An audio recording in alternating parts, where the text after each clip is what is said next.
Ya, Assalamualaikum warahmatullahi wabarakatuh. Assalamualaikum. Sekarang kita hari ini hari Selasa, kuliah pengganti ya, kuliah pengganti terakhir Eh, dengan jadi kita UTS ini barunya 4 chapter aja ya, 4 chapter. Itu ada 8 chapter, 4 chapter eh, kita untuk UTS ya. Ini sekarang chapter 3, chapter 3 ini mungkin bisa diskusi 2 kali pertemuan, karena kan 2 SKS kan. Nanti minggu depan itu kuliah ke-6 ya, minggu 1 lagi kuliah 7 ya. Oke, saya akan share apa? Sebentar. Ini satu lagi siapa? Fitri mana? Purato Ayun. Fitri, Fitri, Fitri mana nih?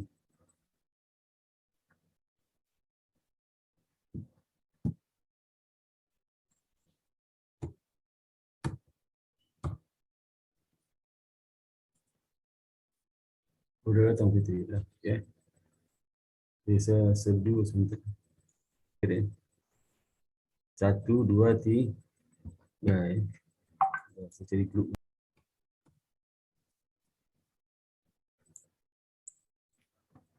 Sekarang kita diskusi mengenai bab 3 ya, pengelolaan lembaga pembiayaan ya.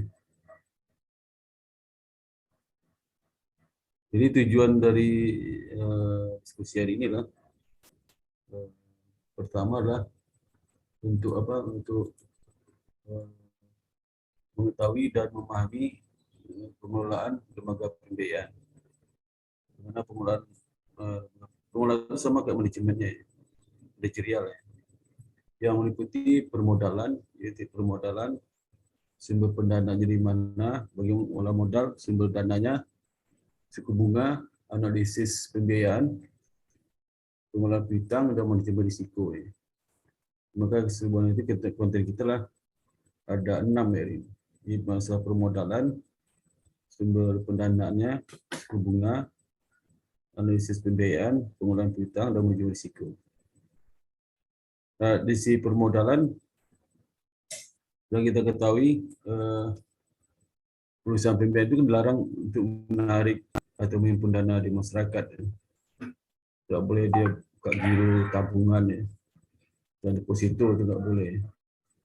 Jadi dia harus berusaha mencari sumber dana yang bukan dari masyarakat umum ya, publik ya. Gitu.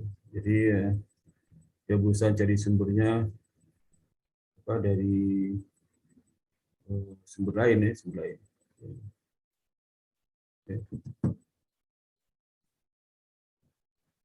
Jadi sebagian besar dia sumbernya dari pinjaman bank ya, atau penerbitan obligasi. Ya.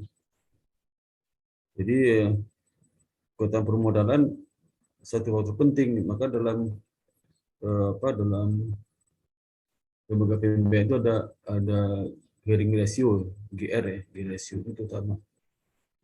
Mana eh, apa pembiayaan itu dibagi dengan sumber dana gitu. Ya. Kalau semakin rendah, semakin tinggi, kalau di atas 1 berarti sumber dana dari modal sendiri gitu ya. Ada sebagian modal sendiri. Dan juga sebagian dari modal pinjaman gitu.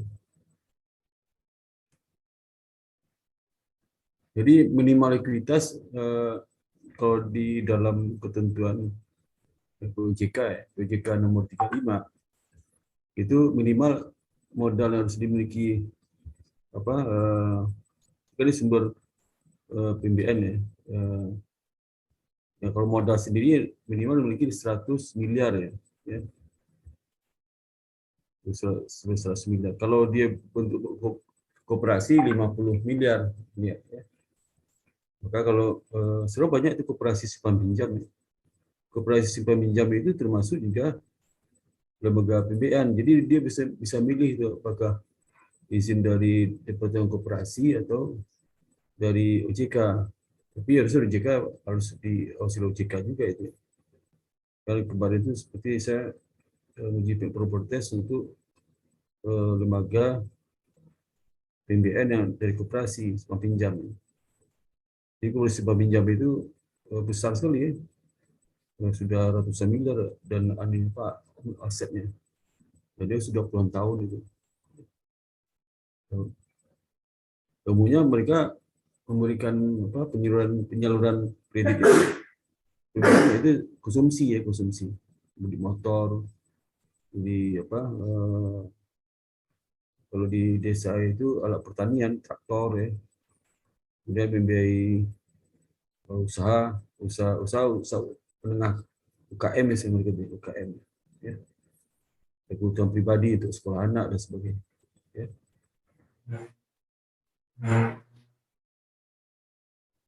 Jadi sekarang udah itu kan udah terpenuhi eh, kalau lembaga PMBN pinjam operasi pasti 50 miliar ya.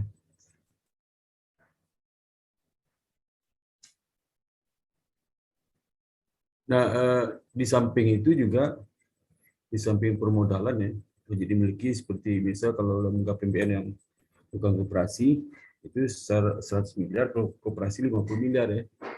Nah, juga mengatur gearing rasio. Ya. Ini gearing rasio pembanding antara jumlah pinjaman dengan selisih penjualan ekuitas dan pinjaman. Subordinasi pernyataan hari ini, ya. Jadi selisih penjumlahan ekuitas dan pinjaman subordinasi penyertaan ya. Yang ini gearing rasio kadang-kadang 10 kali. Ya.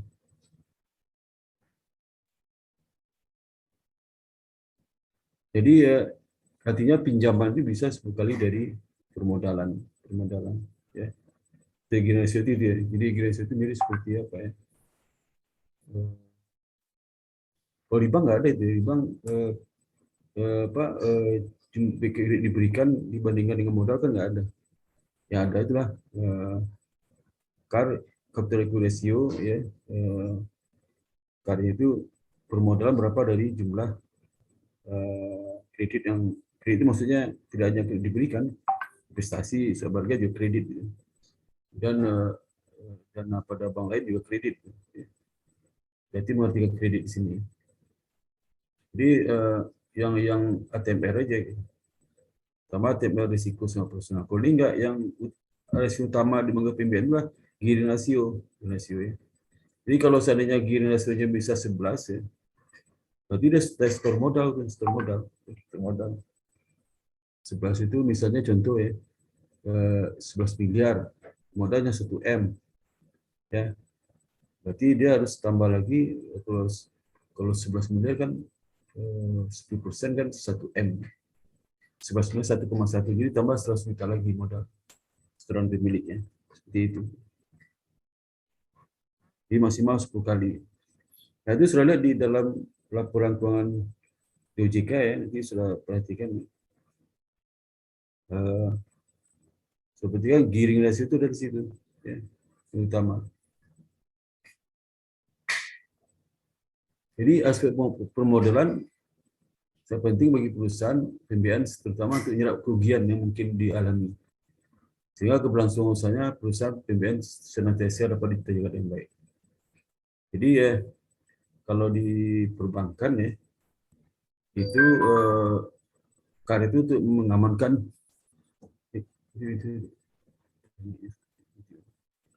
pintu.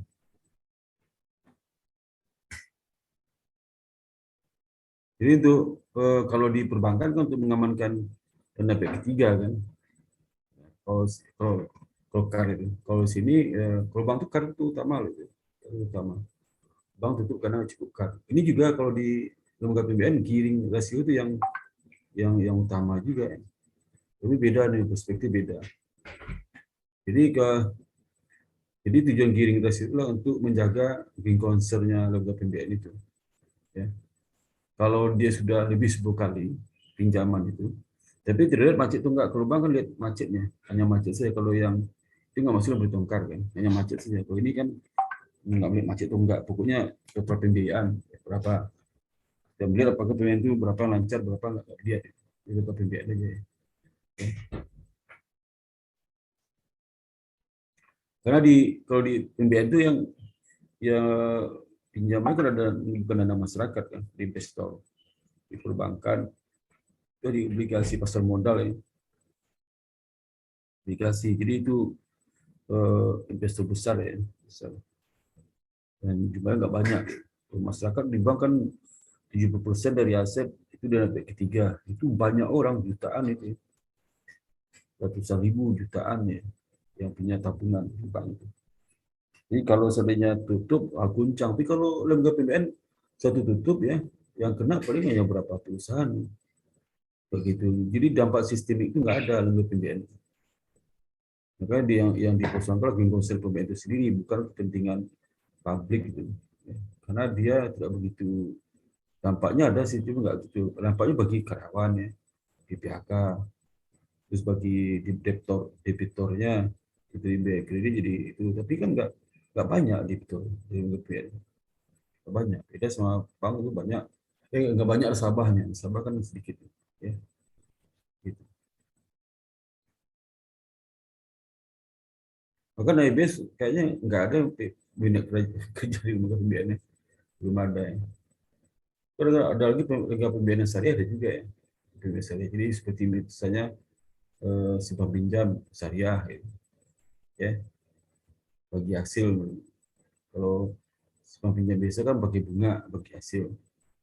Jadi lembaga pembiayaan itu transaksi simpel, nggak serumit di bank ya, simpel ya, simpan pinjam aja ya. Kalau dia itu pembiayaan itu lembaga pembiayaan itu apa, di online kan itu fintech namanya, fintech di online kan itu fintech ya. Ya. Nah sekarang itu mereka banyak bekerja sama fintech ya. Jadi fintech itu artinya nanti apa, debitur itu bisa melalui online. Ada juga sekarang mereka seperti itu ya, sama fintech. Sebagian sudah ada seperti itu. Jadi ada yang langsung bisa datang langsung ke tempat mereka, bisa pinjam semua online. Tapi online pun mereka akan cek, kalau jumlah besar mereka akan cek ya, apa kondisi calon debitur.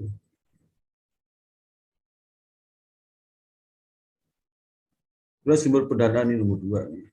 Sebentar, nomor 2.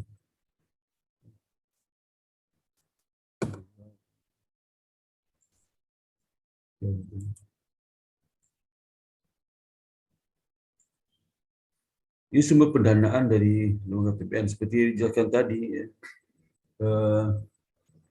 Jadi di Pasipa itu kan ada dua kan. Sebenarnya sumber Pasipa itu sumber apa, dana. Kalau Aktiva itu investasi. Ada yang bisa jangka pendek, mudah kerja.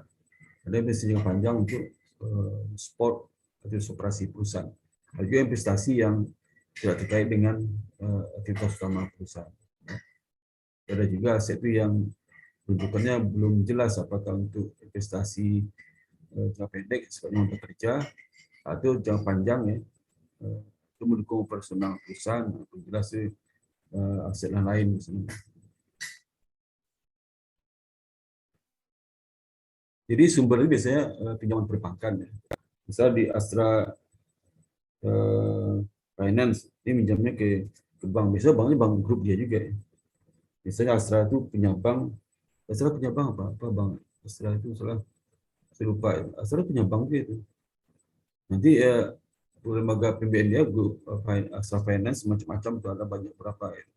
Nanti kalau dia memberikan kredit konsumsi kepada masyarakat, ada pinjam ke bank dia ya, bank. Jadi pinjaman langsung dari bank yang diberikan kepada perusahaan pembiayaan. Jadi gunanya biasanya adalah bentuk piutang pembiayaan. Jadi bisa contoh ya, saya meminjamkan uang kepada apa? Kepada buat A untuk beli motor. Ya. Jaminnya ke motor itu, jamin motor. Kalau DPNS, samping jaminan motor, tambah jaminan SK-nya kan, SK PNS-nya.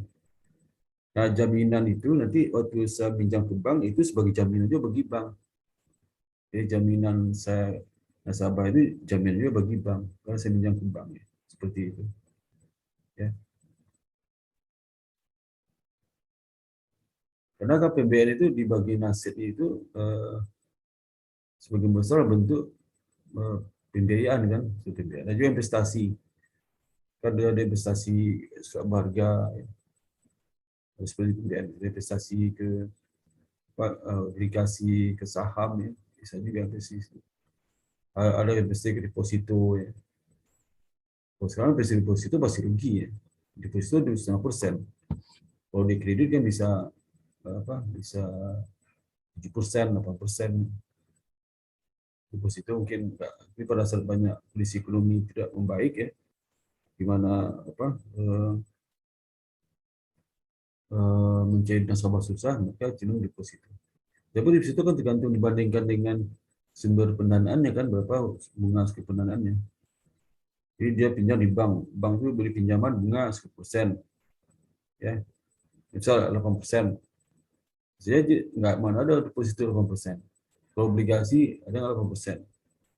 Kalau sen dia mungkin ke obligasi. Ya, tapi kalau kalau ke kredit kan bisa 8%, 9%.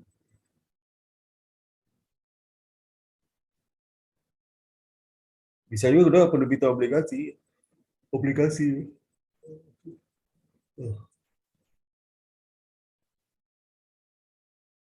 Dalam hal ini perusahaan pembiayaan menerbitkan obligasi. Obligasi itu diliskan di pasar modal, ya, di pasar modal. Ya. Nah, itu bisa jual secara langsung kepada masyarakat, kepada investor, masyarakat, investor. Ya. Biasa tenornya lebih dari 1 tahun sampai 5 tahun. Kenapa obligasinya? Obligasi juga panjang, 1 sampai 5 tahun. Ya. Kalau juga pendek dia nggak boleh. Pendek bisa deposito kan nggak boleh. Obligasi nggak ada di bawah setahun, ya. Ada obligasi 3 bulan, 4 bulan biasanya itu wesel. Wesel itu tidak diperdagangkan, obligasi diperdagangkan pasar modal. Nah, sebelum diterbitkan, dia sudah memberikan efek dulu dari lembaga peringkat efek. Jadi kalau dia peringkatnya titel A itu bisa, ya. A, double A, triple A itu E, posisi kan E, triple E. Ya. Kalau B mungkin dicek lagi tuh, benar nggak? Karena kan peringkat itu banyak berasal dari rasio keuangan kan, keuangan. Ya. Keuangan sama aspek kualitatif lain, ya. Jadi sumber besar didominasi oleh rasio keuangan. Ya.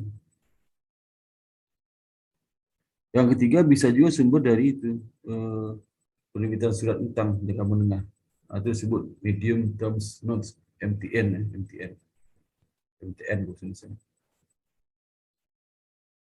Jadi dalam hal ini perusahaan PBN itu karena membutuhkan dana sehingga dibikinlah surat utang dijual kepada para investor. Beda sama obligasi, Pak. Kalau obligasi tercatat di pasar modal, kalau di surat utang tidak tercatat sama di pasar modal. Ya, beda itu aja. Jadi tapi penerbitannya sesuai dengan OJK, ya, OJK mengawasi itu. Ya. Nah, jadi harus memberikan efek juga. Jadi kalau surat utang ini tidak bisa diperdagangkan pasar modal, kalau obligasi bisa diperdagangkan.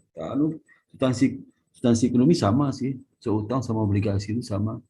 Ya. Yang utang kan lebih formal, dia terdaftar di pasar modal, obligasi. Surat utang enggak, jadi sama.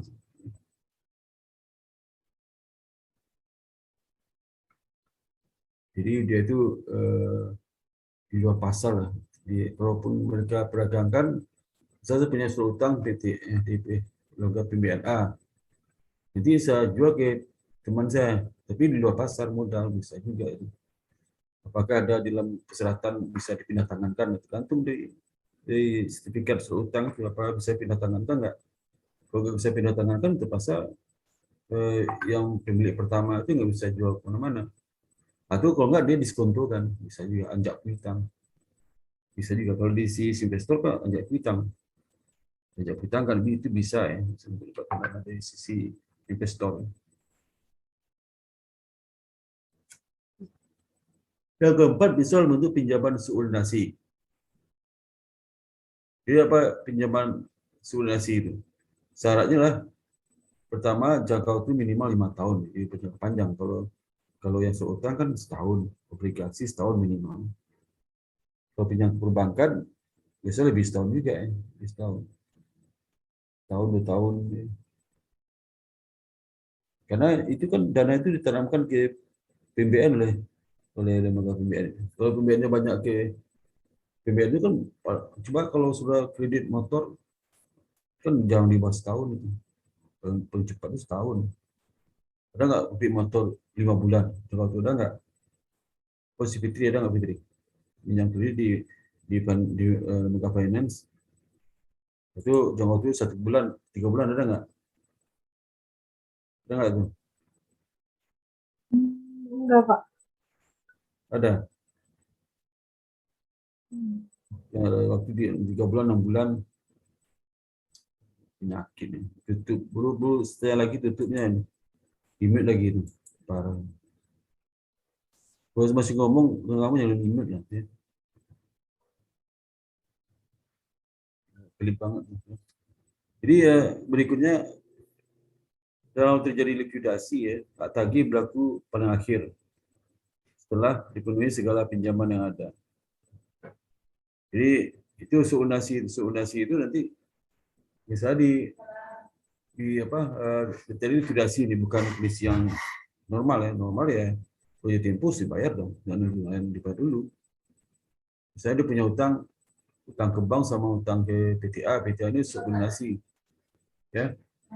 Nah kalau kondisi normal, kalau PTA itu utang berarti tempus dibayar terus nunggu utang bank dibayar harus nunggu. Tapi dalam kondisi likuidasi, nah situ peran subordinasinya. Lembaga pembiayaan itu harus bayar kepada bank dulu, baru bayar utangnya kepada yang apa yang pemegang subordinasi ini, pemegang subordinasi seperti itu. Ya.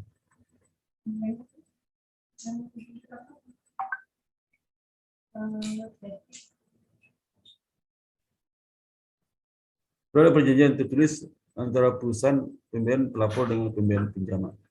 Ya. Nah, sekarang saya mau tanya ini ya. Sofi Nuraziza. Ya, Pak. Coba kamu bedakan utang obligasi sama surat utang.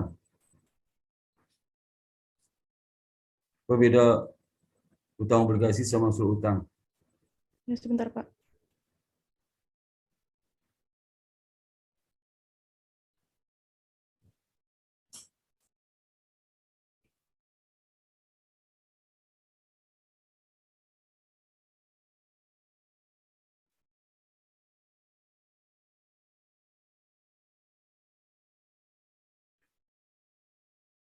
Tapi kamu dengar nggak barusan saya apa jelaskan? Iya, Pak, sebentar lagi dicari. Cari sih. Ini saya jelaskan tadi. Obligasi itu surat utang yang diterbitkan oleh penerbit Coba jangan obligasi. jangan dibaca deh. Jangan lihat buku. Saya jelaskan tadi barusan. Apa surat utang? Utang obligasi utang apa beda? Apa ini? Surat utang obligasi, Pak. Obligasi itu surat utang yang diterbitkan oleh pihak yang berutang kepada pihak yang berpiutang, gitu, Pak. Apa beda utang obligasi sama surat utang?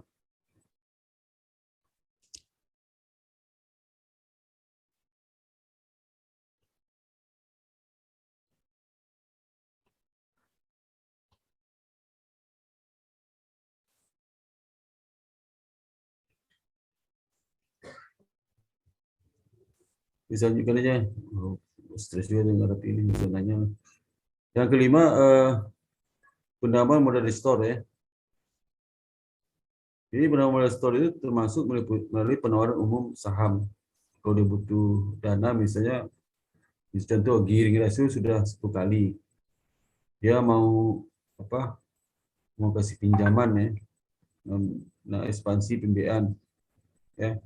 Kalau 10 kali kan nggak mungkin dia bikin surat utang tuh. Kalau aku bikin surat utang, gearing nggak ngaruh kan itu, ngaruh. Jadi supaya gearing ratio itu bisa turunkan ya, dia harus terbitkan saham baru. Misalnya gini itu udah 11 kali atau 11%, ya. Bisa nggak dia minjem utang? Bisa nambah utang? Ya, nggak bisa kan? Nggak bisa. Dia harus terbitkan saham baru itu. Bagi ringnya masih di bawah 10. Ya. Jadi kadang-kadang kalau calon itu juga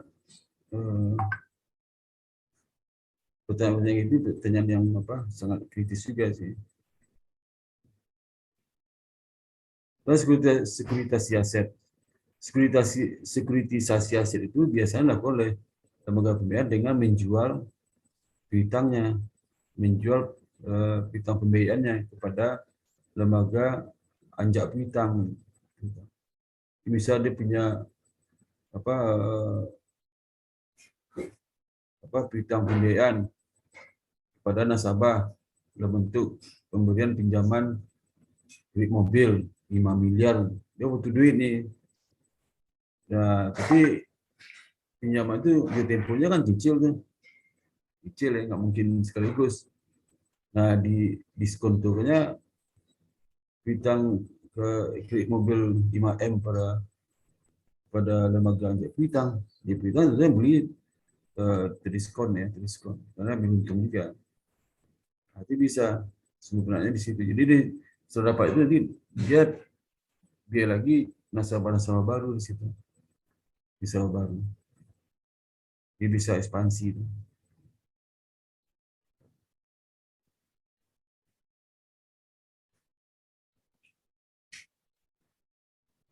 Jadi sekuritisasi aset bisa menjadi alternatif sumber pendanaan. Jadi sekuritisasi aset itu proses pengajuan aset piutang di kreditor awal kepada pihak lain. Nah, itu bisa anjak piutang. Ya. Tapi bisa juga kepada investor lain bisa juga. Sehingga kreditor awal menerima dana segar dari penjualan piutang. Jadi dia kalau dia bisa digunakan untuk ekspansi lagi atau untuk membayar utang dia jatuh tempo. Utang jatuh tempo nih ya. Utang kepada PTA. Jadi duitnya nggak ada. Rumah iPad dijualnya itu di piutang pembiayaan itu kepada lembaga anjak piutang misalnya. Nanti hasil penjualan itu untuk membayar utang dia kepada investor. Atau bisa juga dijual kepada investor baru. Duit itu nanti digunakan untuk membayar utang investor lain. Untuk lubang-lubang. Seperti itu. Ya.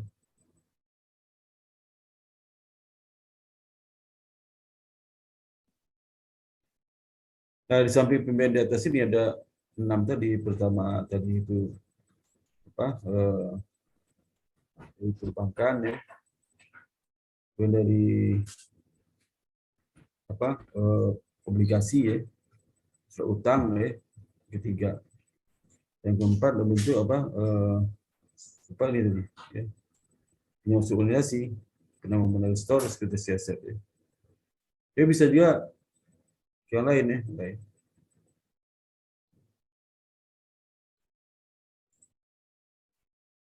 Coba biar EBITDA sumber pendanaan di lembaga PBN itu apa saja? Apa Pak sumber pendanaannya Pak? Jawab Ya, aja Pak. lah. Jawab aja. Tanya itu dulu ulang, jawab pertanyaan selalu ulang. Jawab aja apa? Pengertiannya Pak. Sumber pendanaannya apa? Pengertian. Saya minta pengertian. Oh, yang pertama ada joint financing, yang kedua ada channeling. Kamu dengar nggak Nusa kuliah saya? Dengar nggak Bulusan?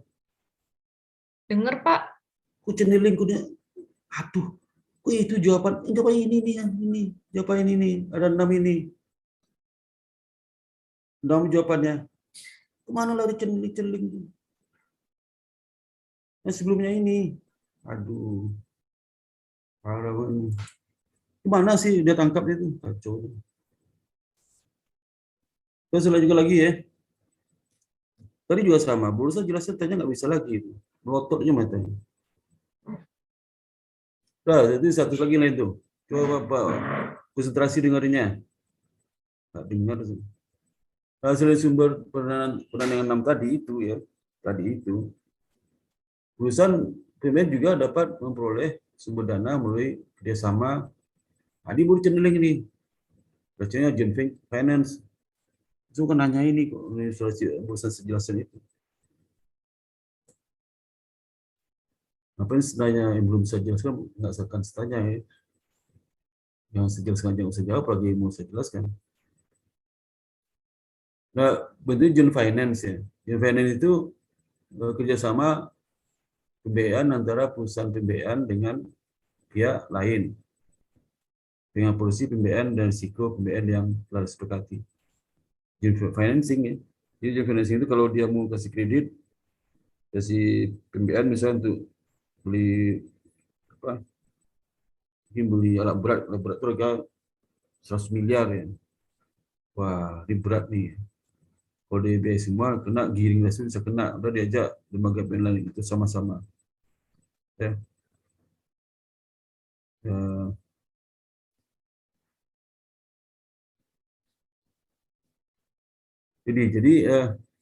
Jadi misal kalau dia membiayai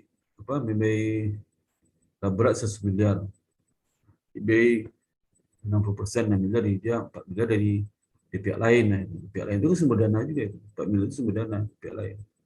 Ajak bank, mau nggak bank 40%, ya, atau 90% sini 90% bank, mau nggak biayai 100% dia, bank kalau di 10 miliar kan 9 miliar bank biayai, tapi melalui lembaga pembiayaan ini, bukan langsung bank ngasih ke debitur itu, bukan.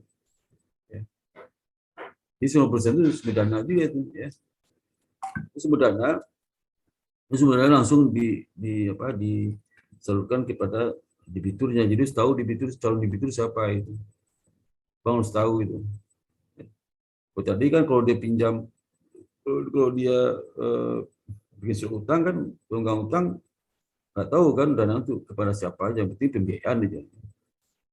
Misalnya apa dia kan nggak lihat investornya. Tapi kalau ini kan investornya, kalau investor perbankan, dia tanya ke lembaga pembiayaan, mana itunya yang kamu biaya itu mana? Ini Pak, SPTA mau beli alat berat 100 miliar.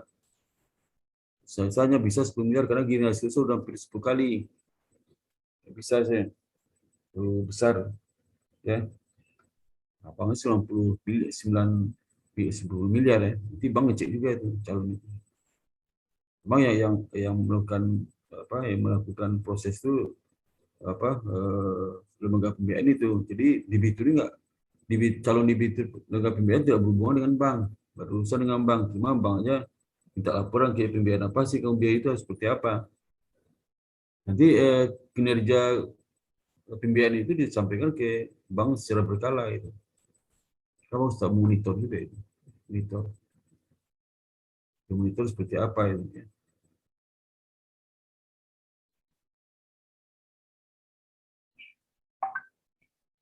Tujuan finance ya.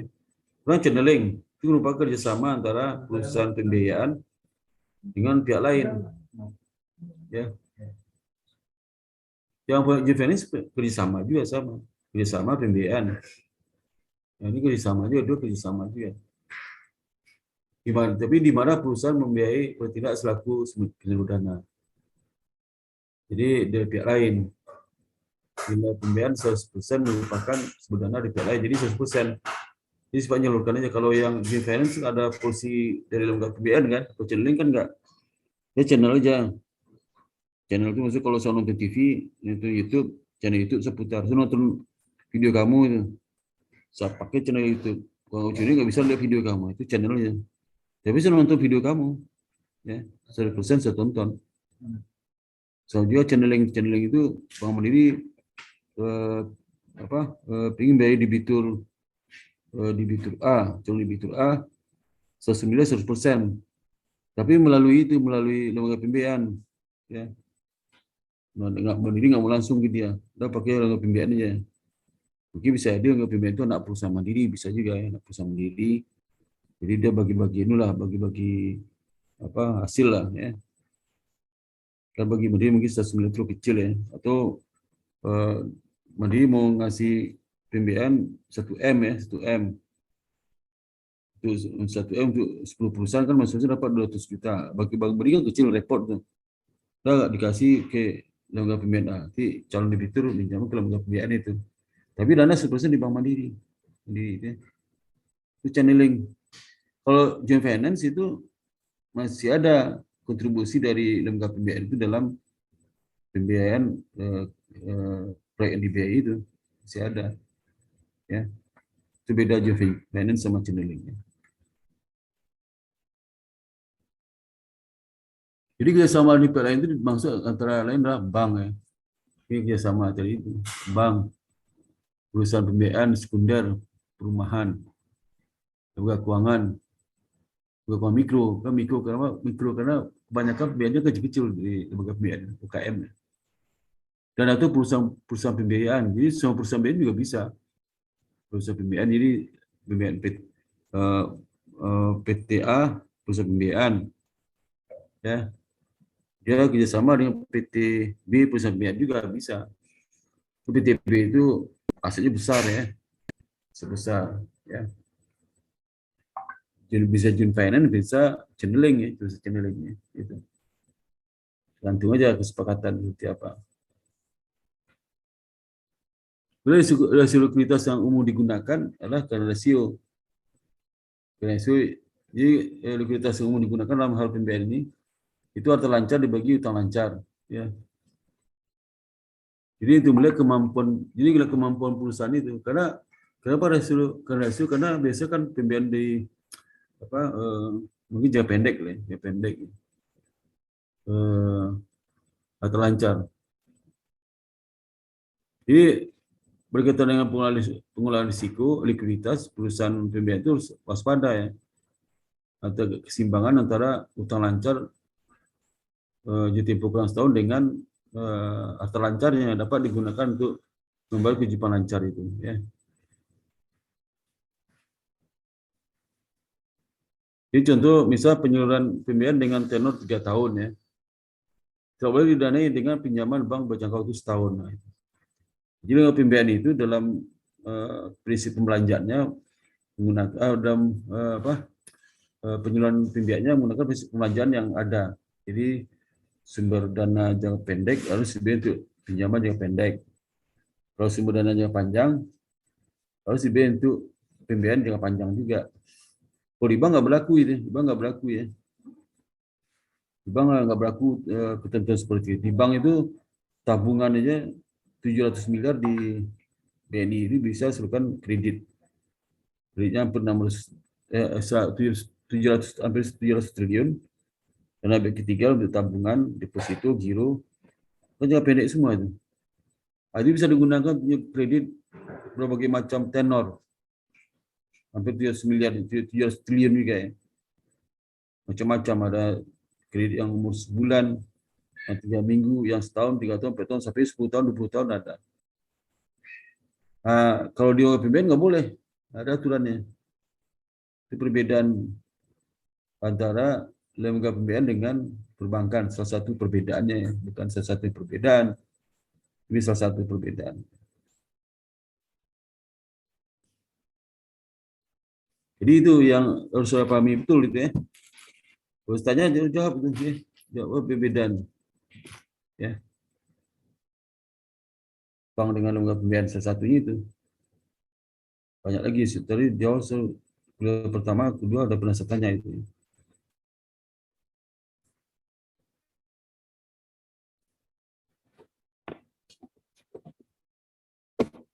Jadi strategi pengelolaan likuiditas yang perlu diterapkan adalah matching ya. Jadi matching antara lending sama funding. Match penting, match itunya aja temponya. Nggak boleh ada gap. Ada gap. Misalnya gap itu sumber dana 1 tahun dikasih pinjaman 2 tahun, berarti gap setahun. Nggak boleh ya. Ada diatur dalam PJK nomor 10 tahun 2014. Jadi juga tentang penilaian tingkat risiko lembaga keuangan non-bank. Dan juga PJK nomor 1. Itu saya cari itu. Saya udah bahas belum kemarin tentang penerapan manajemen risiko. Ya. Dia agak ketat menganggap pemain sama di bank gitu ya. Ketat. Kalau sekarang banyak kasus-kasus di OJK itu lembaga pembiayaan yang fiktif ya, yang bermasalah banyak sekali. Setiap daerah ada aja tuh permasalahan setiap daerah. Di Medan, di Palembang, di mana, di Makassar, di Medan, di Surabaya ada aja itu. Itu bikin OJK pusing itu. Dia nggak terdaftar, ya. Tapi aktivitas macam-macam itu, ya. Diiming-imingi. Dia kan sebenarnya di masyarakat, dia nggak boleh sebenarnya di masyarakat. Diinvestasikan, itu dari perusahaan-perusahaan agrobisnis, ya. Tanam buah kurma, bisa menghasilkan 40% setahun. Udah bodong investasi. Ya. Kurma itu berbuahnya lama. Waktu itu berapa lama buah kurma? Sementara itu di mana dia memberikan hasil kepada di kreditornya, di mana? Ya. Ini masalah. Sabar itu. Jadi kadang-kadang lama menunggu hasil kurma itu masyarakat yang sudah beli surat utang dari pembiayaan itu nggak sabaran, heboh, rame-rame naik duit lagi, mana ada duitnya udah tanam ke kebun kurma itu, nggak ada duitnya, collab, ya. Dan nanti OJK menangani padahal nggak terdaftar itu. Banyak sekali itu pembiayaan pagi sejak COVID ini banyak sekali yang motor macet karena PHK kan, sehingga yang beli buruh pabrik itu beli motor kredit tuh, buruh pabrik. Di PHK macet juga itu kreditnya, macet. Sekarang nggak tahu lagi keberadaan situ di mana keberadaan. Jadi biasanya kan sekarang KTP hanya satu nomor kan, satu NIK ya, nomor induk kepegawaian, nomor induk kependudukan, nah, satu aja bisa lacak sekarang. Dulu susah lacak, sekarang mungkin bisa lacak ya. Tapi lacak itu kebutuhan biaya itu. Lacak paling orang manusia itu kalau dia merantau di Jakarta itu menghilang pasti pulang kampung itu. Kalau ke tempat temannya, tempat tantenya, tempat sepupunya, dan luar kota. Jarang manusia itu kalau dia menghilang di tempat kota yang baru yang belum pernah dikunjungi sama sekali. Nggak ada tuh, mana ada.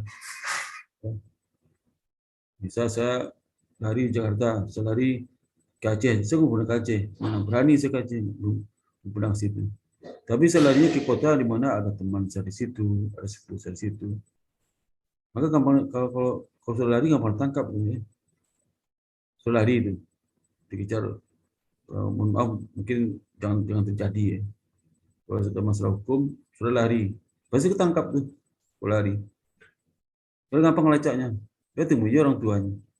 Tanya adik, kakak di mana merantau, tante, om, teman dekat siapa.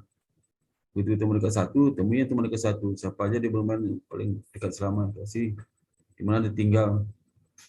Satu disambangin sama polisi itu. Maka ada biaya jangan kalau saya ngadu kasih polisi kan kamu nanggung biaya. Bisa kamu minjam duit ke si A, terus dilari, lapor ke polisi. Wow, banyak biayanya itu. Kan polisi mengejar ke semua tempat-tempat yang dikunjungi. Pernah ke Singapura juga polisi. Kalau dia pernah ke Jepura juga. Mahal biayanya. Kalau ada biaya, susah karena berangkat. Karena cari itu. Mahal biayanya. Jadi repot lah. Ya, repot kalau sudah seperti itu. Repot gitu.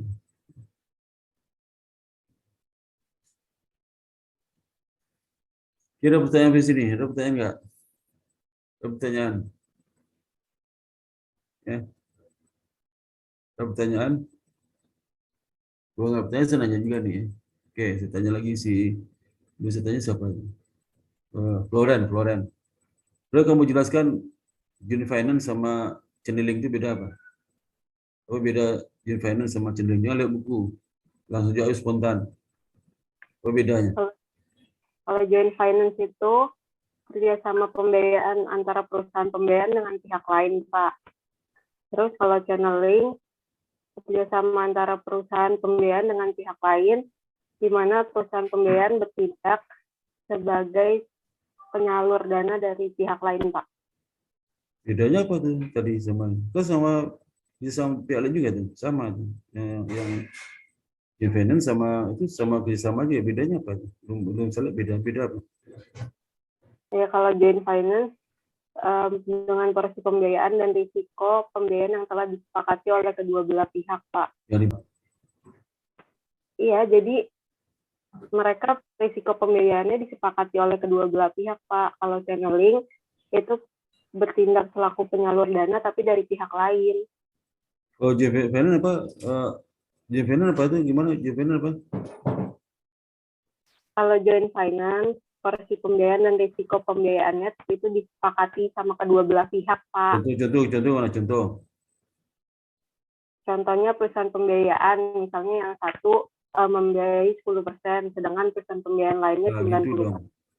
Itu ya, intinya gitu. Yang baca aja. Oke, itu bedanya ya. Oke, berikutnya saya jelaskan lagi ya. Nah, kemudian yang kedua rasio solvabilitas ya.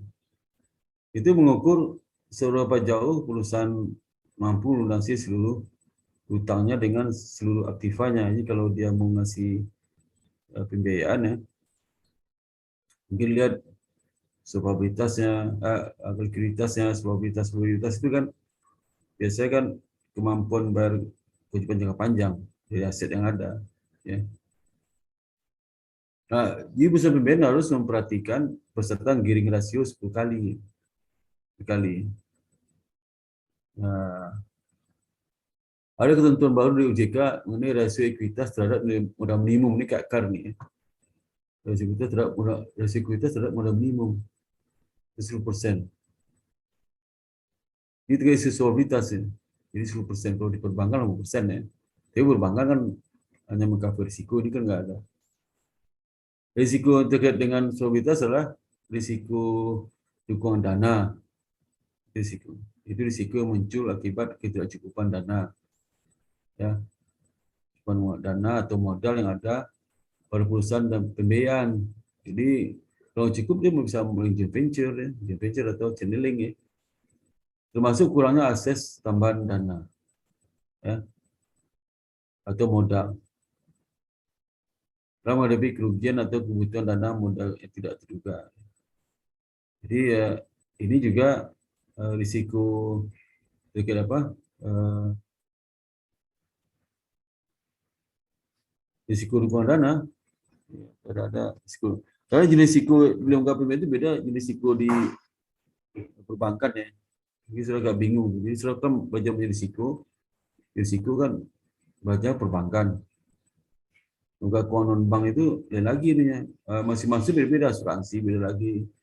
Nanti kalau di lembaga keuangan bank itu udah banyak industri kan, banyak industri asuransi, industri pegadaian, industri leasing ya, pembiayaan ada industri apa, dana ventura ya, macam-macam itu, bagi itu, macam industri.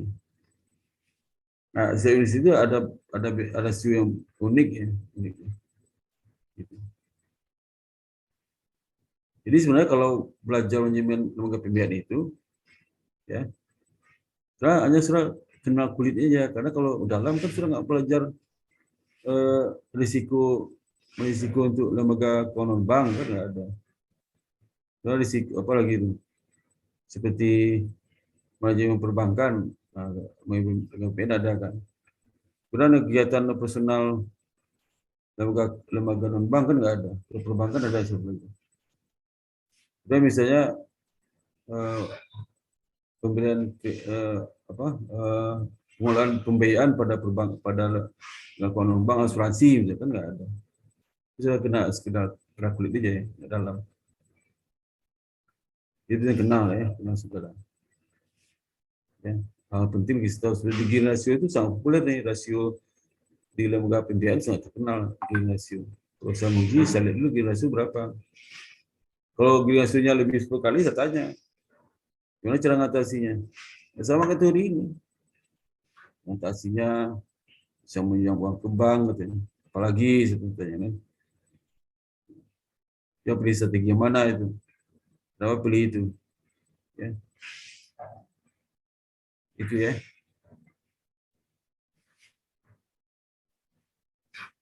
Rasio ketiga adalah rasio rentabilitas. Rentabilitas kemampuan perusahaan dalam mendapatkan profit rentabilitas. Ya. Kalau mungkin sudah di D1 akan ada rentabilitas, yang kenanya profitabilitas gitu. Rentabilitas. Itu bersama ya. Rentabilitas sama profitabilitas bersama. Ya. Jadi dilihat bagaimana strategi lembaga pembiayaan itu mendapatkan ROA. Ini sudah nggak belajar analisa laporan keuangan ya. Kalau dulu kan untuk manajemen keuangan biasa pilihan ya manajemen keuangan. Itu sekarang nggak sama sekali diberikan. Tapi kalau marketing nggak usah belajar. Tapi kalau mesti keuangan saya harus belajar itu. Analisa laporan keuangan harus. Terus saya ngajar di UI itu yang anak manajemen keuangan. Saya ajar ada apa? Ada organisasi keuangan saja. Ya, memang harus belajar keuangan analisa laporan keuangan. Kalau enggak ya nggak sempurna konsentrasi keuangan. Siapa konsentrasi keuangan di sini? Ada konsentrasi keuangan? Siapa konsentrasi keuangan di sini? Ada konsentrasi keuangan? Udah budak saja satu. Fadil, konsentrasimu apa? SDM, Pak. SDM. Sofi? Masalah keuangan, Pak. Ada, aku diam aja tanya itu. Maaf, Pak, putus-putus sih saya. Apa? Putus-putus, sinyal saya lagi jelek. Ini nggak putus nih, kamu jauh nggak putus? Iya, di saya, Pak, maksudnya. Oh, alah. Berarti kamu sudah tinggal di mana tuh? Di Jakarta, Pak. Tapi habis hujan. Soalnya kalau habis hujan, sinyal saya suka jelek. Bisa tuh jawab. Saya tanya, cuma tinggal di Jakarta cepat jawabnya. Gimana sih? Atau putus-putus? Kalau jawab pertanyaan aku cepat banget. Ya. Jadi itu ya, ada juga konsentrasi keuangan. Kamu konsentrasi keuangan dapat analisa laporan keuangan nggak? Iya, Pak. Ada? Ada. Ada. Pilihan atau wajib? Apa, Pak? Pilihan atau wajib? Atau kuliah pilihan atau wajib? Pilihan, Pak. Pilihan kan, pilihan. Maksudnya wajib tuh pilihannya. Tapi kok milih nggak kayaknya? Ya, milih nggak kan? Pasti enggak. Pasti enggak ya, pasti enggak. Saya tebak itu. Karena saya nggak paham pentingnya untuk kuliah untuk konsentrasi keuangan. Nggak paham betul ya. Kalau sudah pilih terus. Karena mungkin PA-mu nggak ngerti juga itu. Jadi kalau mau ilmunya sempurna, konsentrasi keuangan itu ya belajar laporan keuangan lah. Kalau enggak, percuma aja nih keuangan. Kan di penjualan itu ada satu chapter cuma di laporan keuangan. Satu chapter nggak cukup itu. Nggak cukup. Pada akuntansi, apalagi akuntansi, laporan itu wajib itu ya. Wajib dia itu. Sebenarnya wajib itu sebenarnya konsentrasi keuangan sebenarnya. Akuntansi bisa pilihan ya, karena dia kan udah setengah tahu itu. Udah tahu sebenarnya. Nah, di dalam mata kuliah risiko menengah, itu rasio risiko itu dikasih setiap bab itu. Ada setiap bab, dia tahu. Ya. Tapi di sini karena ketidaktahuan, keuangannya malah nggak pilih. Oh, pilih apa akhirnya? Pilih apa? Kalau ada pasangannya pilih laporan keuangan itu pasangannya apa itu? Pilihannya. Sofi. Apa, Pak? Halo, Bapak? Udah, saya tunjukkan aja ya. Jadi itu ya, jadi ya seperti apa?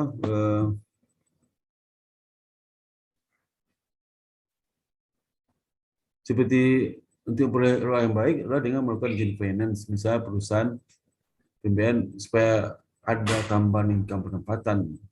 Itu sebenarnya. Ya. Bisa jadi dia melakukan ekspansi pembiayaan ya.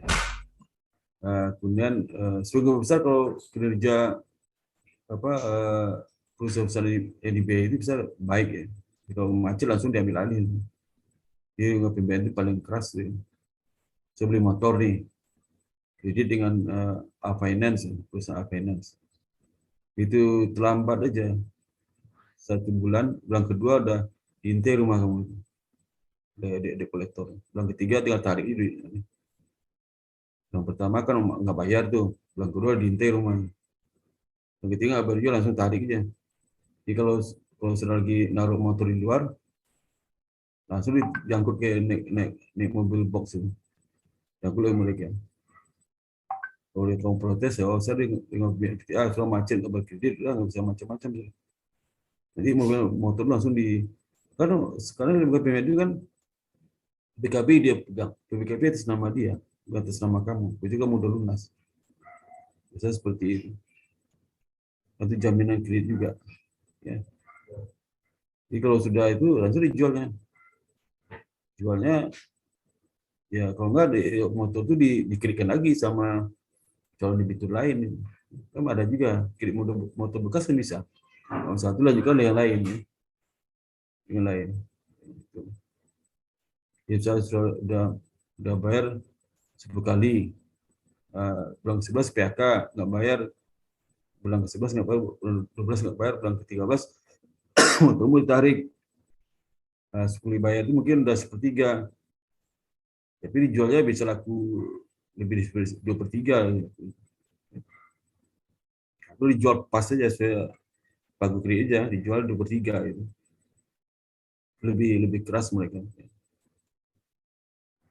Ke perbankan kan birokrasi panjang. Dia udah macet, didiamin sama staf. Kapol ke atas, di atas diam nih. Mungkin sebulan udah nyampe gitu. Itu laporan nanti proses panjang juga. Ya. Kayak inilah, kayak itulah macam-macam. Sementara motor udah hancur dipakai ini. Kalau begitu macet, yang minjam itu kan sama motor kan nggak sayang lagi itu. Macam-macam ditabrak lah, lah. Bawa ke sawah, bawa macam-macam, bawa kambing juga. Motornya itu. Ya. Ya, hancur motornya. Jadi disita nggak dinilai lagi. Seperti contohnya seperti ekstrimnya seperti itu. Ya. Jadi rentabilitas sebenarnya ekspansi. Ini strategi ada 2. Pertama efisiensi, yang kedua turnover. Turnover itu. Ya. Turnover itu mempercepat, kalau di BKP itu mempercepat tagihannya. Kemudian sudah juga waktu udah lunas, ada macet dan sebagainya. Ya. Macet kan repot. Ya. Yang ketiga suku bunga ya, suku bunga. Ya. Suku bunga menurut Case and Ray 2004 ya, ini suku bunga selalu tahu. Jadi suku bunga itu bunga diterima dalam setahun itu juga pinjaman. Nah, kali 100%. Itu suku bunga. Kalau saya pinjaman ada 100, selama setahun sudah terima 99, berarti bunga kan 9 bagi 100, 9%. Ya. Nah, dalam penghitungan angsuran untuk jasa pembiayaan, khususnya pembiayaan multiguna kemarin saya kasih tahu apa, pembiayaan konsumsi. Ya. Jadi seperti ini, suku bunga Fed ya. Ya. Contohnya. Contoh dulu ya. Contoh. Misalnya A ingin membeli sepeda motor dengan dukungan pembiayaan multiguna. Melalui multiguna itu dipinjamkan macam-macam, misalnya beli ini macam-macam. Melalui skema pembelian dengan pembayaran serangsuran. Harga sepeda motor itu 20 juta. Ya. Kalau uang muka nggak boleh 0, harus ada uang muka 30%. Berapa itu? 30% dari 20 juta berarti 6 juta ya, 6 juta. Ya. 6 juta. Berarti utang berapa tuh? 40 juta kan? Bunga flat 17% per tahun. Jauh itu 24 bulan, 2 bulan deh. Motor itu bang, nggak tahu 2 tahun banyak yang debitur itu minjam 2 tahun. Kalau 5 tahun kasihan. Ini motor cicilan nggak besar ya, paling cicilan udah 300.000, Kalau dia 15 juta, ini 14 juta. 14 juta itu cuma 10%, 2 tahun kan 20%. 20% kali 14 berarti 24, berarti 2,8. 14 tambah 2,8 berarti 16,8 juta kan total. Dibagi 4 bulan, itu cicilan per bulan. Ya, gampang banget hitungnya. Jadi perhitungannya sebagai berikut ya. Harga sepeda motor 20 juta, uang muka 6 juta, kredit berapa? 14 juta. Juta bunga 2 tahun, 2 tahun 2 kali bunga setahun berapa? 17% bunga setahun. Ya. Saya 17%. Gede banget ya, 17% setahun. Oh iya, ini flat ya, 17% setahun. Gede banget bunga ya. Deposito udah 0,5%, kredit 17%. Flat ya gitu, flat ya. Jadi kalau dia bukan flat, bisa jatuh 30%. Jadi kalau flat itu 17% kali 2 kan 2 tahun. Dikali pokok 14 juta. Berarti bunga selama 2 tahun itu 4,76 juta. Berarti total utang berapa? Pokok dan bunga. 14 tambah 4,760. Jadi total utangnya 18,760. Nanti dibagi 24. Gampang banget. Dibagi 24. Itu 4 bulan. Berapa cicilannya per bulan? Pokok dan bunga selama 2 tahun dibagi 24. Berapa cicilan per tahunnya? 781 juta. Coba 781 juta itu dikali 10 aja. Udah 7,8 juta.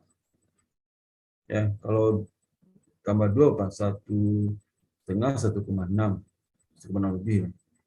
1,6 berarti tambah 7,8 ya. Berarti kan 9 juta, 9 juta. Ya, 9 juta. 9 juta kali 2 berapa? 18 juta. Utang cuma 14, itu 4 juta. Berapa? 4,76 juta. Ya. 4,76 juta itu ada berapa? Sepertiga dari utang pokok sudah, sepertiganya. Sepertiganya kan lebih sepertiga. Ya. Pinjam 2 tahun bunganya sepertiga dari pokok. Jadi kalau Islam tuh riba luar biasa itu. Jadi kalau saya ikut riba, kalau mau beli motor jangan gitu ke bank syariah aja. Konvensional kalau sudah nggak ngerti riba atau punya pandang lain riba tuh nggak haram Pak. Kalau ada riba kan ekonomi nggak bergerak. Ada juga tuh orang tuh ya. Walaupun sama Muslim dia bilang bunga itu bukan riba. Riba itu nggak haram. Kalau nggak ada riba, ekonomi nggak bergerak. Saya contohnya, saya kalau nggak minjam utang nggak mungkin bisa beli motor habis duit setiap bulan. Rasanya seperti itu. Bagi yang berat riba. Jadi kita bukan syariah, kita syariah bisa ngambil semua saya nanti utus syariah juga. Tapi nak ujian mana ada milik, nggak ada masuk level utus syariah nggak ada. Ya. Nah, saya tunjukkan ya. Bunga flat adalah suku bunga yang diperhitungkan terhadap plafon atau jumlah pinjaman awal. Jadi bunga flat itu apa? Bunga flat itu yang misalnya nggak pokok awal, nggak tergantung. Misalnya contoh, kan total kredit berapa? Kreditnya adalah berapa? 20 mana? Ini 18,760 kan total kreditnya, pokok dan bunga, pokok bunga. Nah, kalau sudah melunasi di akhir tahun pertama, saya baru berapa? Bagi 2 aja nih. 14, sorry. Kalau 18 berarti 9 dong. 9,38 juta. Ya. Bagi 2. Ya. Sisanya berikutnya. Itu biasanya kan Mbak lunasi itu. Artinya apa? Artinya bunga kalau lunasi bagi tahun pertama ya. Maka sudah melunasi berapa? Ya, kalau tahun pertama sudah sisanya tuh, sisa yang 9,38 juta itu lunasi. Artinya apa? Bunga yang terjadi di tahun kedua harus bayar sekarang lunasannya. Ya, itu flat. Jangankan itu ya. Jangan bunga ke depan bunga sekarang, bunga yang dibayar yang sudah lunasi aja itu masih riba, apalagi tambah lagi yang depan. Di flat itu berlipat-lipat ribanya kalau flat itu. Sudah jatuh ketiban tangga juga. sudah diakui riba haram, tambah lagi diflatkan, dilipatkan lagi itu, ya. Lipat-lipat lah. Nah, itu bunga flat itu, ya. Ibu tanya bunga flat. Jadi kalau sudah lulusan S1 manajemen, ya, pergi perbankan, tanya sama saudaramu, saya minjam kredit nih, bunganya 10%, ya harga motornya 20 juta, saya minjam kredit 20 juta, bunga 10%, selama 3 tahun berapa cicilan saya. Nah, itu nggak usah kalkulator lah. Kalau 10% kali 20 berapa? 2 juta. 2 juta kan? 23 tahun dikali 3, 6 juta. 6 juta tambah 20, 26. 26 kali berapa? Dibagi 26 dibagi 24 tambah 12, 36. Nah, 26 bagi 36 berapa? 26 bagi 36. Nah, itu sudah jawab itu. Sekian juta, sekian ratus ribu bayar. Ya. Gitu. Dan akhirnya tinggal dihitung plat terus sebentar. Ya. Itu flat. Ya. Tapi kalau bunganya bunga flat, ya, bunga apa namanya? Satu lagi flat, satu lagi apa namanya? Apa? Siapa yang tahu? Tapi itu bunga itu ada bunga flat, satu lagi bunga apa? Bunga efektif. Bunga efektif, ya. Efektif. Bunga efektif. Saya tadi itu saya melunasi akhir tahun, kayaknya 2 tahun. Akhir tahun pertama lunasi. Yang lunasi adalah pokok aja. Bunga setahun lagi nggak usah lunasi. Kan belum berjalan. Beda sama flat. Flat itu. Maka kalau berutang di leasing jangan lunasi. Rugi sudah lunasi. Bayar aja sudah jadi angsuran. Lunasi. Jadi suruh lunasi pindah ke bank syariah. Itu bisa. Banyak itu pindah ke bank syariah. Ya. Atau sudah meminjam KPR BTN, KPR, ya. KPR itu biasa di bank-bank swasta itu 3 tahun pertama bunganya fix, ya. Begitu awal tahun keempat udah bunganya udah floating. Nah, biasa awal tahun keempat itu sepindah ke bank syariah itu biasanya. Ya, sehingga bunganya bisa lebih kecil. Itu bukan bunga dan bagi hasil. Ya. Bisa lebih kecil. Ya. Itu strateginya seperti itu.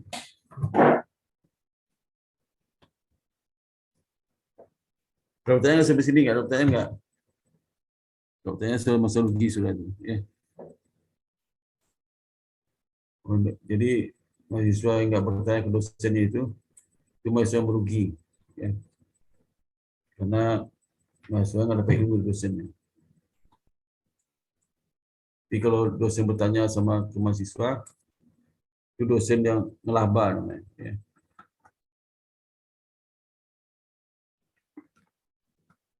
Bertanya ke mahasiswa seuntung karena pertanyaan saya kan yang saya ajarkan. Nah, sementara saya istirahat sebelum saya mikir. Saya istirahat sebentar. Bunga flat dia, itu ada bunga efektif ya.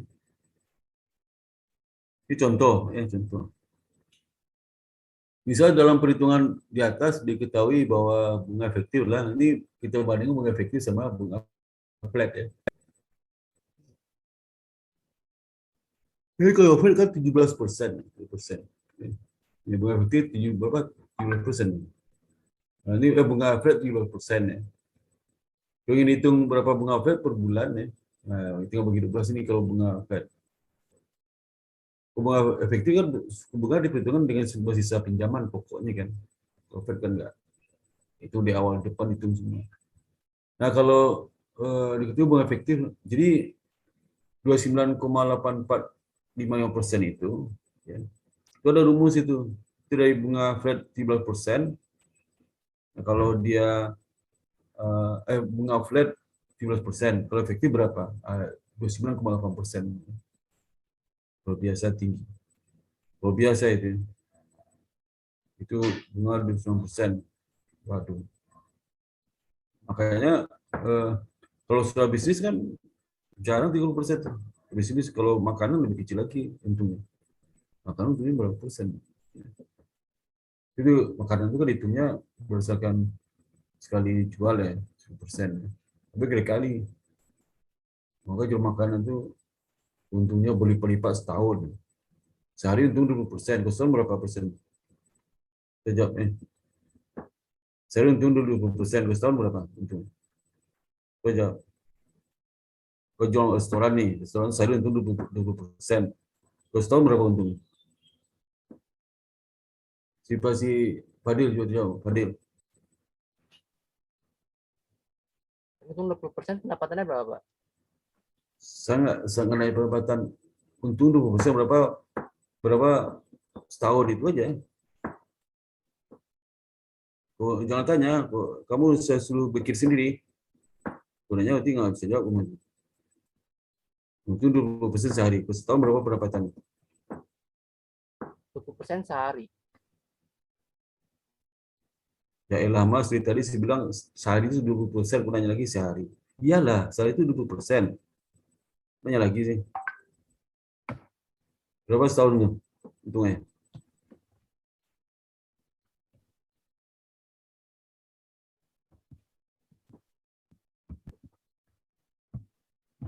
Saya bisa jawab tuh. Saya bisa jawab deh, si pedagang. Si Adila coba jawab tuh, Adila. Sehari 20% untungnya, setahun berapa? Dari Sabtu Minggu tak buka kedainya, tokonya. Jualan tetap buka Sabtu Minggu. Sehari 20% untungnya, setahun berapa?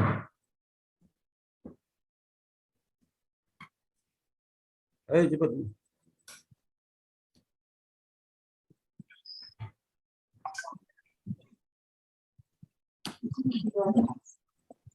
Berapa setahun?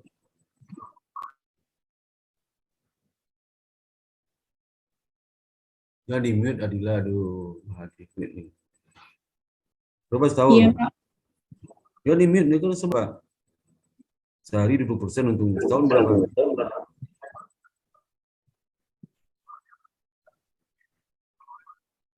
Tak bisa jadi buka restoran ya. Si Fitri coba Fitri. Buka restoran sehari 20%, buka 24 jam tuh. Sabtu Minggu buka terus, 20% saya untung. Tahun berapa?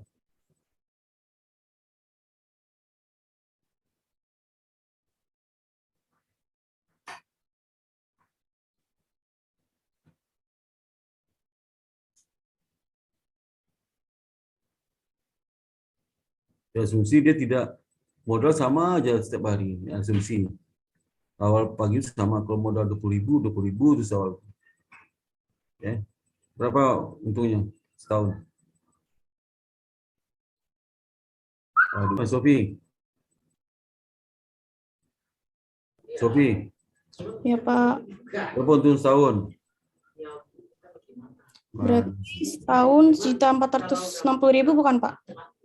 Gimana sih juta 20%? Sehari 20.000 dikali 20%. Bukan 20.000, 20% sehari untungnya, nggak ada hubungan 20.000. 20% dikali setahun ya, Pak?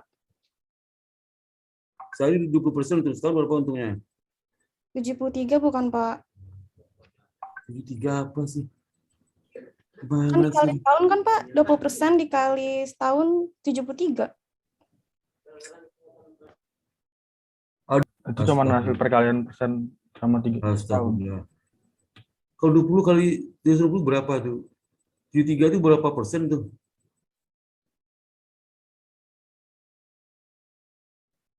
Berapa tuh? Berapa, Pak? Saya tanya sudah nih, 3 hari aja. Sehari 20%, 3 hari berapa persen untungnya? Berapa untungnya 3 hari? Sehari 20%, 3 hari berapa? 0,6. 2,6 itu apa itu? 0,6%. Astagfirullahaladzim. Aduh. 3 hari 60% untungnya, Mas. 60% untungnya. 3 hari 60% untungnya. Ngerti nggak? Kok 6% gimana sih? Ngerti nggak? Hoi, Enggak, Pak. nggak ngerti kamu? Parah banget tuh. Kamu punya modal di hari pertama 100 rupiah. Untung 20%. Berapa duitnya? 3 hari berapa? 60% kali 160 untungmu. 60 rupiah untung 3 hari. Itu 60% dari modal awal. Mana sih? Aduh. Masa kalau sama pedagang Tanah Abang, orang Padang kita masih aja jalan ke situ. Nggak tahu itu nggak usah. Sebenarnya sederhana aja tuh ya. Sederhana aja. Saya 20% untungnya. 3 hari apa 60% kalau pagi itu modal sama 100 60% untung 3 hari itu. Kalau modal 100 60 untungnya 60 rupiah. Ya. 60 rupiah. Kalau setahun berapa itu? 60 rupiah 20% itu kan 20 itu. Kalau persentase berapa persentase itu? Berapa? 70 itu berapa tuh? 7.000%. 7.000% untungnya, 7.000%. Dia bilang 70. 7.000%. Berarti enggak? Hoi. 7% kalau modalmu 100 kali 7.000% kali 100 berapa? 7.000%. Kalau kamu deposito di bunga berapa setahun? 0,5% cuman. Di restoran 7.000%, ngerti nggak? Ngerti? Makanya orang berdagang semangat banget. Setahun udah beli rumah itu. Kenapa beli rumah? 7.000% tuh. Itu kalau pokoknya tetap pagi sama. Tapi kalau pokok berbunga apa? Pokok berpokok apa nanti? Ada pokok 100. Untungnya tanam lagi pokoknya. Mungkin lama besar usaha itu. Tapi kan ditabungnya, tabung tidak beli mobil, beli rumah semacam. Kedainya nggak berubah gitu aja, kedai tiap hari gitu aja kedai. Tapi 70.000% gitu. Yang setahun dari itu selesai 70.000% untungnya. Itu aja nggak bisa jawab gimana caranya tuh. Udah bisnis tuh. Ya. Semester berapa sih Mas? Semester berapa, Nova? Semester berapa sekarang? 4, Pak. 4. Ada semester 4 ya. Berarti angkatan 2020 gitu ya. 2020. Ya. Karena saudara jurusan manajemen, mungkin kaget ngajar semasa saya akuntansi. Saya angka terus ya. Manajemen kan itu. Logika kuantitatif. Kualitatif ya juga. Ini kalau jangan angka gitu, ini suku bunga. Ya, ngetes sudah aja. Ngetes jalan nggak logikanya. Jadi kalau sudah pinjamkan uang aja setahun cuma 30%. Coba uang itu diputarkan sektor real. Itu 20% sehari. 70.000% untungnya. Mau jadi pengusaha atau jadi pegawai? Ayo. Novel. Jadi pengusaha, Pak. Pengusaha pintar, jangan yang satunya nggak tahu. Pengusaha itu jadi pengusaha itu menggambarkan orang pintar di dunia ini. 10.000 pengusaha yang 5 tahun yang hidup cuma 1, jadi 1% cuma orang pintar cuman. Semua jadi pengusaha nih, pintar bodoh 10.000 pengusaha awal. Nanti di 5 tahun pertama 1 orang tinggal tuh yang eksis tuh. 9.900 sudah bangkrut tuh. 9.999 udah bangkrut. Ya bangkrut, nggak jalan pikirannya, nggak kreatif, nggak inovasi, nggak ramah, jutek ya, sama konsumen lainnya jelek. Waduh, kacau tuh. Saya tadi misalnya saya kaget gitu. Saya tadi ke apa? Saya biasa kan servis kendaraan itu ke berapa itu. Jadi kalau dia itu bunganya efektif ya, kan setahun itu dari 13% jadi 9,845%. Ada rumusnya biasa, apa rumusnya? Saya cari aja, karena kan ini kan bukan teknis itu, tapi harus tahu aja. Jadi kalau dia itu apa cicilan bunga bulan pertama, bunga dikali saldo pokok awal 9,8 kali 14 juta, jadi bagi 1/12 kan bunga itu untuk setahun. Jadi bunga 348.000 198. Bulan kedua berapa? Bulan kedua itu angsuran berapa? Angsuran kalau cicilannya 78167, cicilan pokoknya kurang apa? 34 apa 781 ya dikurang dengan pokok bunga 348, jadi pokoknya adalah 433. Cicilan bunga kedua lah 855% dikali 14 juta dikurang pokok yang cicil bulan pertama.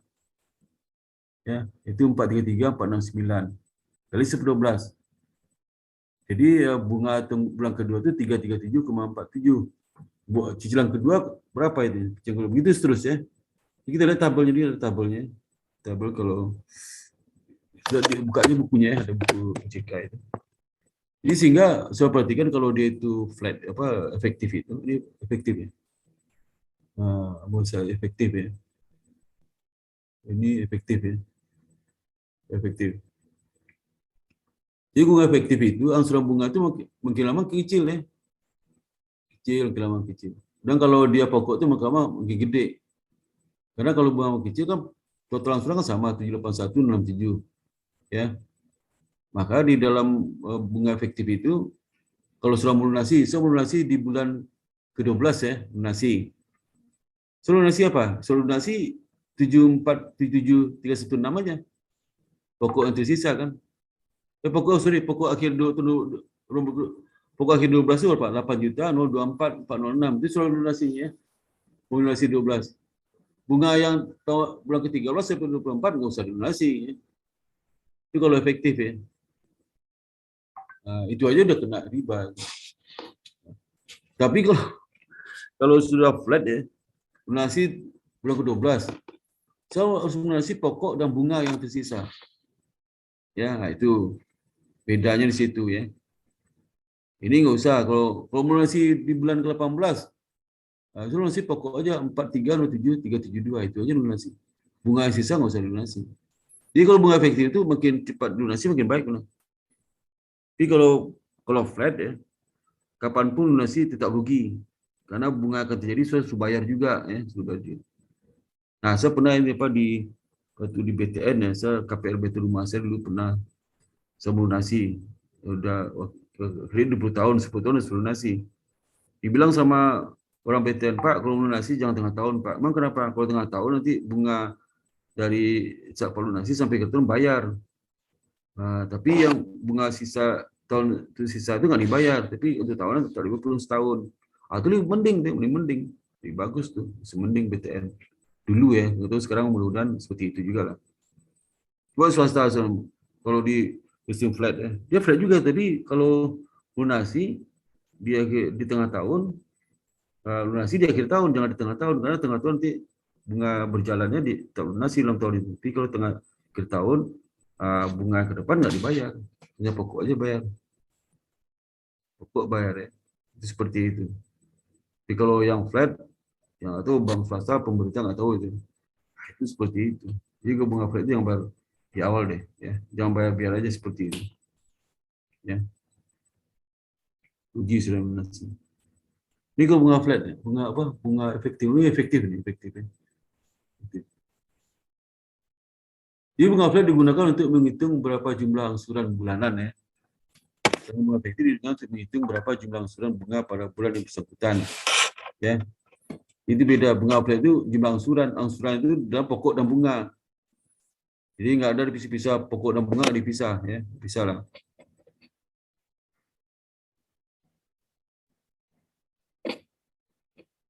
Ya, nggak dipisah.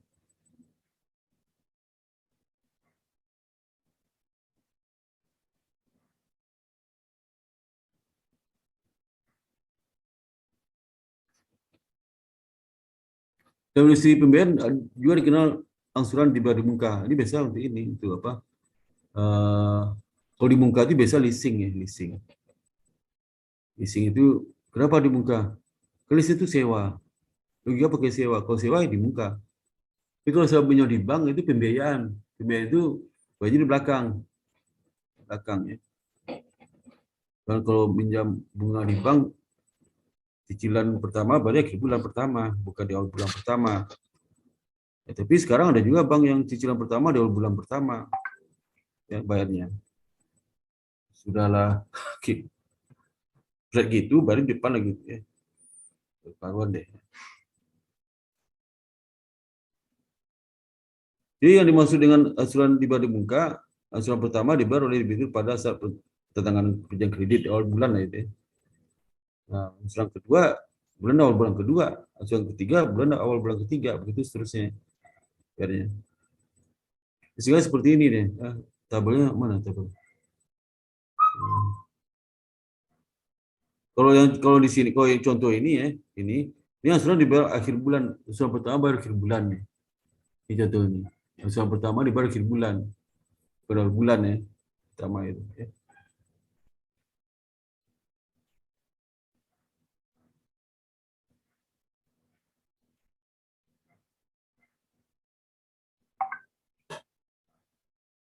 Ini yang mana angsuran dibuka ya. Beda angsuran jadi baru dibuka dengan di belakang itu. Biasanya sisa pokok utang pokok yaitu bila mana debitur memilih angsuran di badan muka. Maka sisa utang pokok pada awal angsuran lebih kecil pada sisa utang pokok bila mana debitur memilih cara angsuran di belakang. Iyalah ya. Saya sebut iya pasti. Suatu pembayaran real ya. Bila mana debitur memilih cara angsuran di badan muka, maka sebenarnya jangka waktu pembayarannya hanya 3 bulan. Karena bulan ke-24 itu bahkan di awal bulan 24, berarti kan bulan ke-23 itu. Ya. Misalnya sudah berutang 3 bulan. Cicilan di awal tahun, di awal bulan. Berapa bulan umur cicilan? Ya 2 bulan cuman. 2 bulan. Jadi awal bulan sekali. Awal bulan kedua sekali. Awal bulan ketiga akhir bulan kedua. Berarti kan 2 bulan. Ya. Kalau sudah bayarnya di belakang, kalau 3 bulan umurnya. Ya. Gitu. Suku bunga flat bila mana debitur memilih cara angsuran dibayar di muka, ya maka suku bunga flat lebih rendah daripada suku bunga flat bila mana debitur memilih cara angsuran dibayar di belakang. Ya, karena itu kalau di depan di muka itu kalau 24 bulan 23 bulan jatuhnya. Ya. Kalau dia efektif 24 bulan memang umurnya 24 bulan karena akhir bulan. Ya. Tapi ada juga lembaga pembiayaan itu kemarin di Bungkang itu 24 bulan juga. Jadi jumlah angsuran 24 bulan di muka sama belakang sama aja. Ada juga seperti itu. Tapi nasabah nggak tahu itu ya. Nggak tahu. Jadi dia baru muka ya, ngitung flat sama aja. Hitung flat itu mau di muka di belakang sama aja. Ya. Ya Pak nih. Dia di muka nih, di muka. Kalau dia 24 berarti akhir itu bulan ke-23 udah lunas tuh. Ya. Akhir bulan 24 ya hati-hati kalau sudah minjak leasing. Jangan nanti di tahun ke-24 sudah masih tagih juga, jangan. Tagih di akhir tahun 24 dia tagih akhir tahun 24. 24 jadi 24 mana Pak? Ya kalau udah lunasi di awal tahun 24 ya. Awal bulan ke-24 ya. Nah ini lunas, ya kan di awal dibayarnya. Contoh seperti cicilan pertama 762 ini. Ya. Itu. Jadi sehingga jumlah apanya pokoknya 0 nih, pokoknya 0. Nah, ini. Yang sudah bunga 0, ini cuma berpokok. Maka dia lebih rendah daripada kalau cicilannya di akhir bulan. Akhir bulan kan, akhir bulan pertama bunga sama bunga ada bunga. Ya. Ada bunga. Ya. Nah, ini kalau di leasing seperti ini ya. Ini leasing contoh leasing. Leasing nggak ada yang cicilannya dibayarnya akhir bulan, nggak ada. Pasti awal bulan. Jadi hitungan leasing. Kalau di bank akhir bulan, ini jarang di awal bulan kalau di bank. Maka leasing itu di total bunga di bank itu lebih rendah pada di bank. Kalau bunga sama, ya. Bunga beda dicek dulu perbedaan kenapa. Yang ketiga, kurang analisis pembiayaannya. Ini jam berapa nih? Oh, waktunya ini udah jam 5:04. Oh ya, udah habis. Besok kita sambung lagi ya, Kamis ya. Ya. Iya, Pak. Ya, makasih banyak diingat nanti ya kalau saya gini ya. Iya, Pak. Orang sepikir karena kena ngomong, saya pikir 3 SKS, baru 2 SKS ya. Udah lewat 10 menit ya. Baru kan setengah 6 kan? 12 menit, Pak, ya. Ya. Oke, ini saya tandai itu sebentar, saya tandai itu dapat di sampai halaman berapa itu? Sampai halaman ke halaman bentar ya. Sampai halaman mana halaman? Sampai halaman 7. Wah, sedikit banget ya. Sorry, 4 ya. Sorry.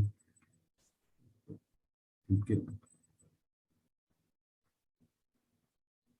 Sampai halaman 25 ya. 25 dari 64 ya. 25 dan 64 ya. Halaman 25.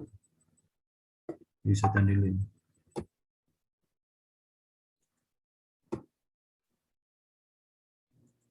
Halaman 24.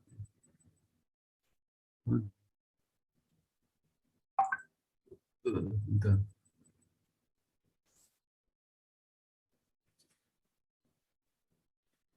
Sampai halaman 24.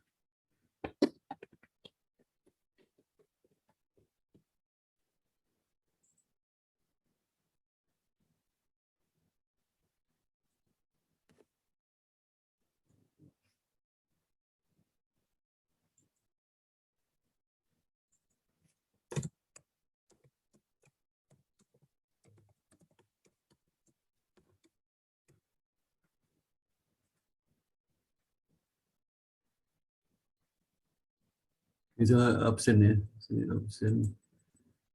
Kampus.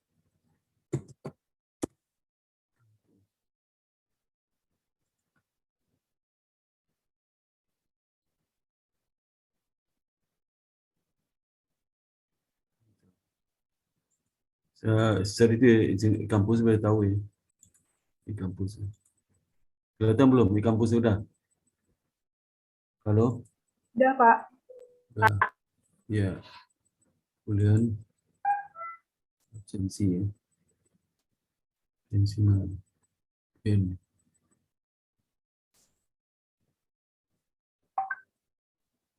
Ini kuliah oh besok kuliah ke-6 ya. Ya. Ya. Kuliah ke berapa sekarang? Ke-5 atau ke-6? Sekarang ke-5, Pak. Ke-5, aku ke-6. Ke-5. Oh ke-5 ya. Ke-5. Besok ke-6. Minggu depan udah kuliah terakhir? Iya. Halo? Iya, minggu depan ke-7 berarti. Kuliah terakhir ya. Aduh. Padahal udah minta soal. Fitri mana Fitri? Hadir, Pak. Fitri. Coba mukanya yang separuh bukanya, nanti kira adiknya masuknya. Itu aja, jangan separuh. Kemudian itu hadir ya. Kemudian Floren, Hadir, Pak. Floren.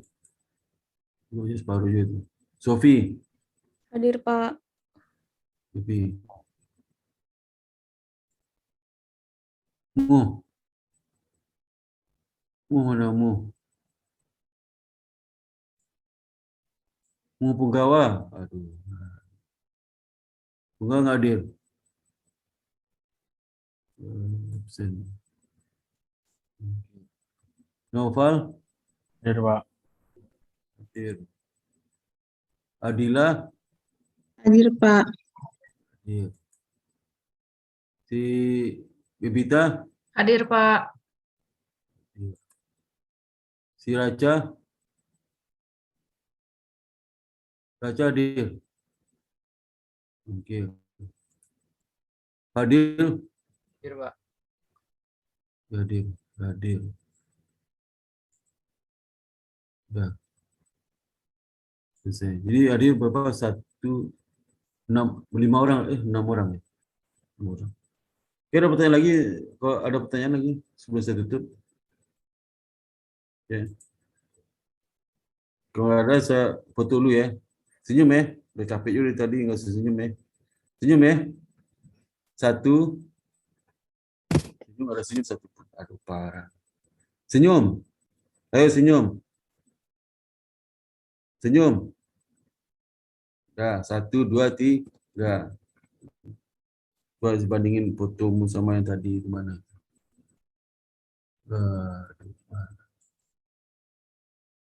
Ya, nih. Udah ya. Oke, kalau nggak ada lagi, saya tutup kuliah ini. Alhamdulillah. Assalamualaikum warahmatullahi wabarakatuh. Terima kasih, Pak. Waalaikumsalam. Ya, sama ya. Lanjutkan kuliah besok ya.